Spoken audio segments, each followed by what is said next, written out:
I'll just be conservative and say 10% decline globally across all the grains that we grow, or any agribiz that uses an enormous amount of fertilizer as the input to get things to grow. Now, I think it's going to be closer to 20 myself, so a lot of reports I'm reading is 20, but I'll be conservative and say 10% decline globally. What's that going to do for the prices? And look how much business there's not happening now. It's almost as if this hole in the door is being pushed on purpose. The rising prices, the hyperinflation, access points to food, higher food prices, inavailability of foods, the rationing, and the whole thing is the human impact. How are they going to react to this? Well, you already know how they're going to react. They're going to be angry. They're going to the streets. They're going to want change. And you know what? Boom, there's already a solution. The assets have already been pre-positioned for the army and the military to roll in and control all food.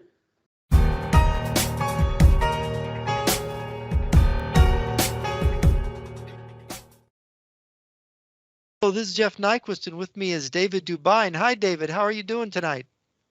Yeah, doing well. It's good that we're having a second chance to talk on what originally we had both talked about politically, temperatures, weather patterns, food price rises, and it all seems to be hitting exactly what we talked about in the prior interview. I was wondering to ask your opinion of something. You've heard about, Professor Hapgood supposedly working with Einstein about this. And the CIA. And the CIA with some kind of discovery they made decades ago about a periodic catastrophe related to pole shift, related to the Earth's electromagnetic field, going away and then reversing and recharging.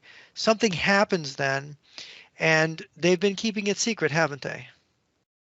And that's the Adam and Eve story. Right, the Adam and Eve story. And, I know, Hapgood's famous for the maps of the ancient sea kings. Very unusual book. If anybody gets a chance, it shows that they had these maps in ancient Alexandria back in way back in before Julius Caesar. And these maps were copied from copies and copies of copies. And when the Turks sacked Constantinople in the 15th century, these maps were captured by the Turks. And in the 1920s, a U.S. naval officer was given these maps from I think it was a Turkish naval officer, Reese maps, they call them. And Hapgood published them in the maps of the ancient sea kings. And these maps are unusual because they show the coast of Antarctica ice-free. And the maps are accurate. And the maps are very, very old. These are pre-Columbian maps, before Columbus. Antarctica wasn't discovered until the early 19th century. They didn't even know it was there, and so this is very intriguing. And they made, do you know what was it that they discovered that they're keeping secret? Do you have any idea what it is? Well, let me add in another, fact into the Hapgood story, and then maybe we can come to an answer after that. Okay. So Charles Hapgood is also credited with discovering or putting a mechanism to what's called Earth's crustal displacement. Yes. Where the Earth will literally roll over on itself. So with those two pieces in mind, they couldn't explain how Antarctica got suddenly flipped from being tropics with ferns and the fossils down there in the coal beds, etc., being turned all the way down to the bottom of the planet. But he had all the ancient sea maps understanding that. So now they were trying to put a mechanism with why Antarctica was down there, why these maps were there, and then he came up with the same idea that there is at some point a 0 point, and I'm not talking about David LaPointe's 0 point. I'm talking about they're just saying the magnetic field went to zero or near zero, both on the sun and on the Earth, and our Earth was able to spin and maybe do a quarter turn like the 23 degrees, and then when the magnetic fields relocked themselves, they did. But our Earth has not always been at this right. On in the fact, ecliptic, and they were trying to explain that all the way. So I don't know what's the hidden part there. They found tropical corals underneath the ice of the Arctic, right? I mean, that's my understanding. It means it happens on a cycle and it's going in different directions each time. So a quarter turn that way, quarter turn that. Oh, that would explain the Arctic sea corals. Okay, that's 2 cycles ago. Right. But then you try to put a timeline on the cycle length, and this is where you get into the problem. Yeah, or the hidden part. And to explain it to the listeners, Hapgood got his inspiration, I think, by watching a washing machine get out of balance.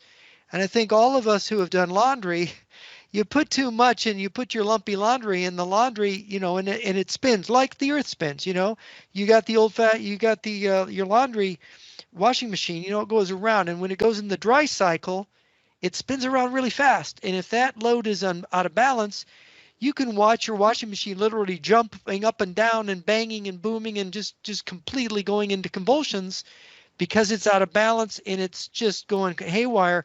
So Hapgood thought, wait a minute, the earth has a wobble. What if the earth gets out of balance periodically and does this kind of washing machine kind of thing, right? And does that centrifugal force start to move the earth's crust, start to tear and to move, right? Is that basically the idea? Yeah, it's like having an orange, and then on the inside you separate the orange from the peel on the outside, and those two could rotate independently. But I don't care how heavy it gets with the ice on the top or the bottom or the center or wherever it is, you need lack of magnetic field to turn the planet over in any way, shape, or form. So basically the planet becomes loosey-goosey when this electromagnetic field that coheres it kind of loosens up, and then awful things can happen.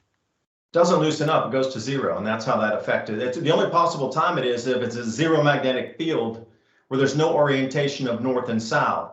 So the center part of the planet has no orientation to lock anything in. They're both sliding with zero magnetic pointing in any direction. And then suddenly when the magnetic field starts again, even that 1/10,000th or 1/1,000,000th of a second, it locks back into exactly where they're oriented. And then it'll reposition itself north-south. But at that moment, wherever the Earth's crust sits, it relocks. And wherever the center might be or transiting over that, the mantle, it locks too. Because you look at the crust, it's a different charge. Even the atmosphere is a different charge than the crust. So we just got this middle boundary layer of different charge between atmosphere, mantle, and then connection back to the sun. And we don't know the physics of the universe. We just got theories. What is the electric universe theory? Do you know that at all? There are currents moving through the spiral arm of the galaxy from the core of our galaxy itself. And they're more like high tension lines, if you will, in the space around us. And it's an electrified plasma.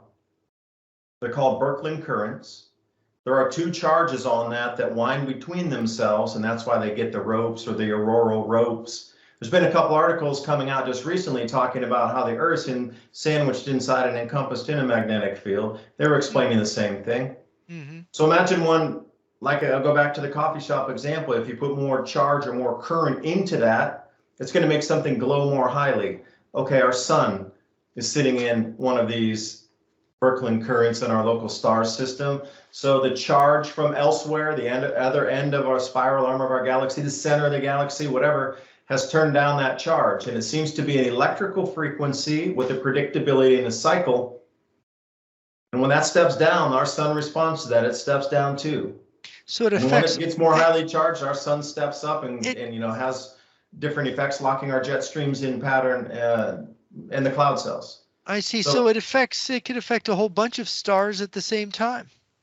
Yeah, they've seen entire star fields have anomalies either disappear or all start glowing red, which is an indication of all of them novaing at the same time. Really? That's just within what we can see right now. A couple of years ago, there was an article, more than 1,000 stars just disappeared. Wow. But they didn't disappear. See, they didn't disappear. The current flowing into them turned down, so they came out of visible glow mode of what we can perceive with our eyes and came out of the visible spectrum range. Yeah, okay. That's how they stopped glowing, is the current got turned down so they didn't glow as brightly. So you think that the evidence for this electric universe model, there is evidence for it?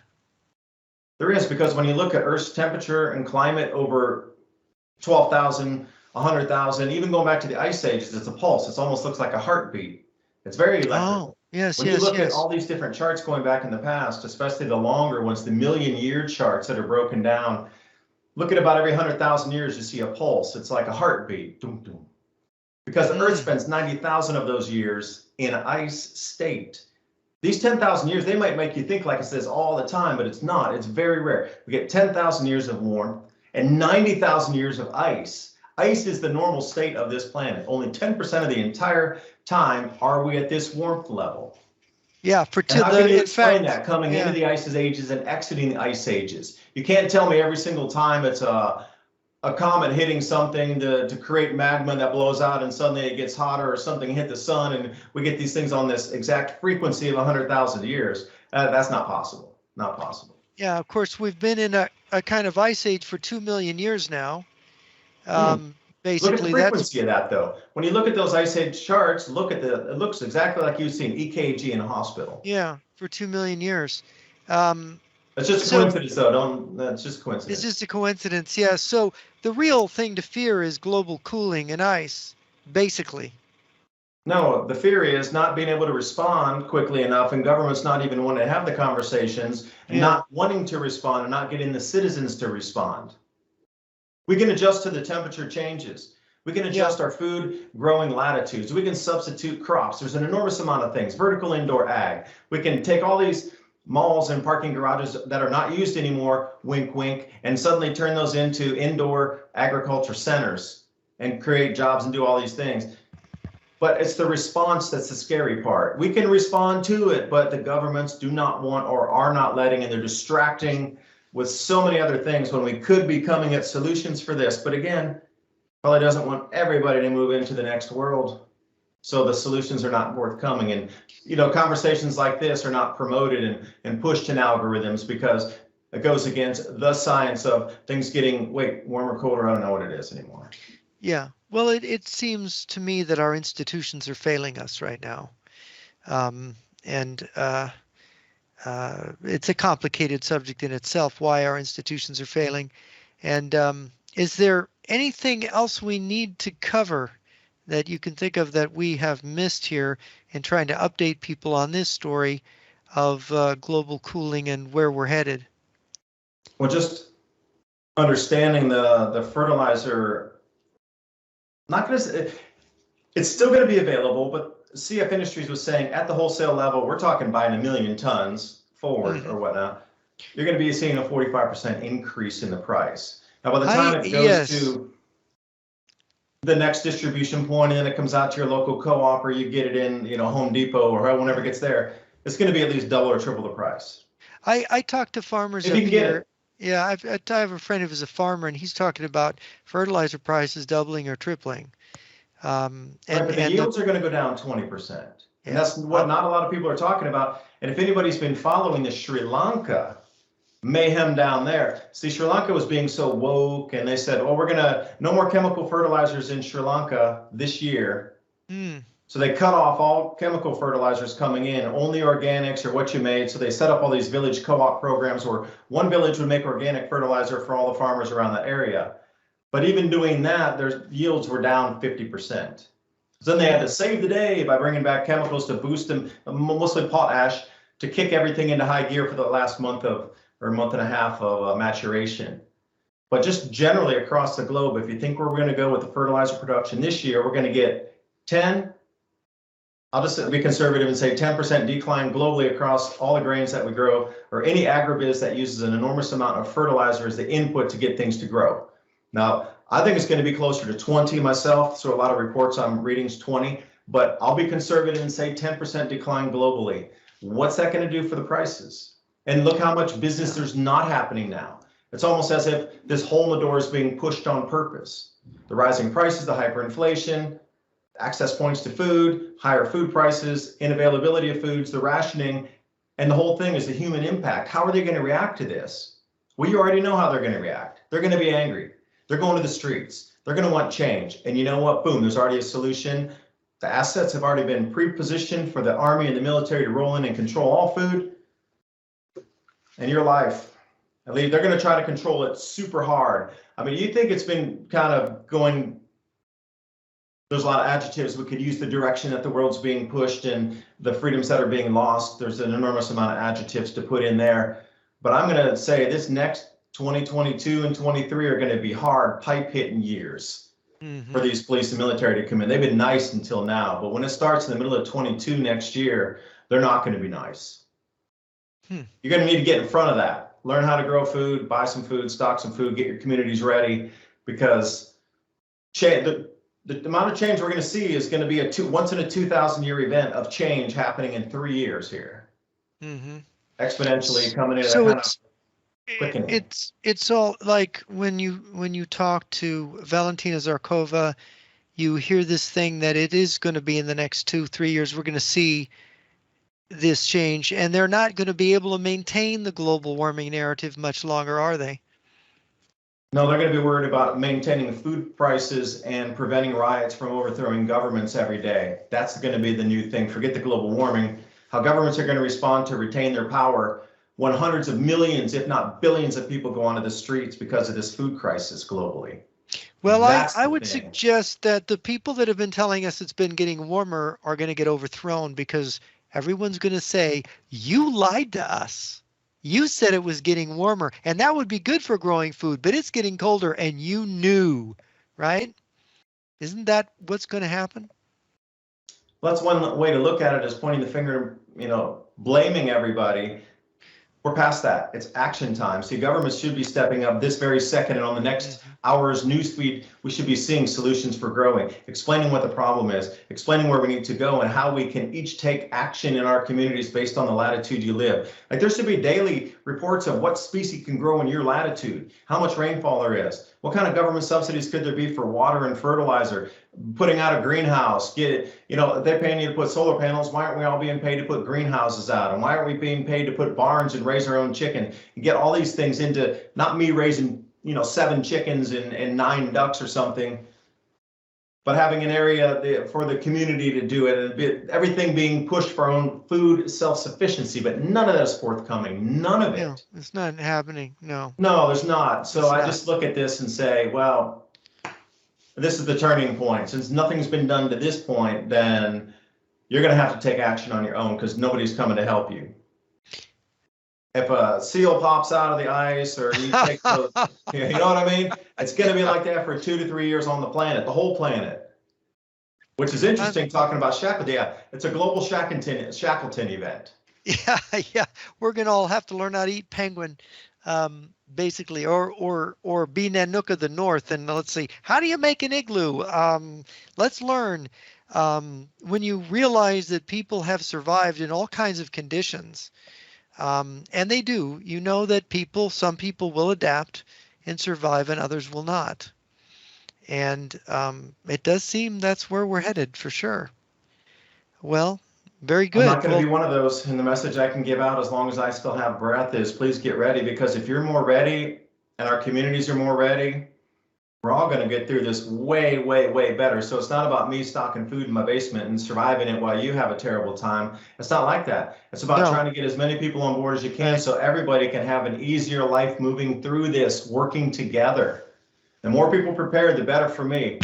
More people prepared, better for everybody. But thanks, Jeff, for having me on so we can discuss the issues. Hopefully somebody, if even 100 people watch this video and start taking action, this is my hours well spent. Even if one person takes action after watching this video, thank you for spending the time and taking some action after this. It's worth my time to talk. So at least one more person is going to get more ready, and maybe it'll be the butterfly effect or whatever that is, that person will be the person that rolls it over on the planet to help us get ready or go through these changes.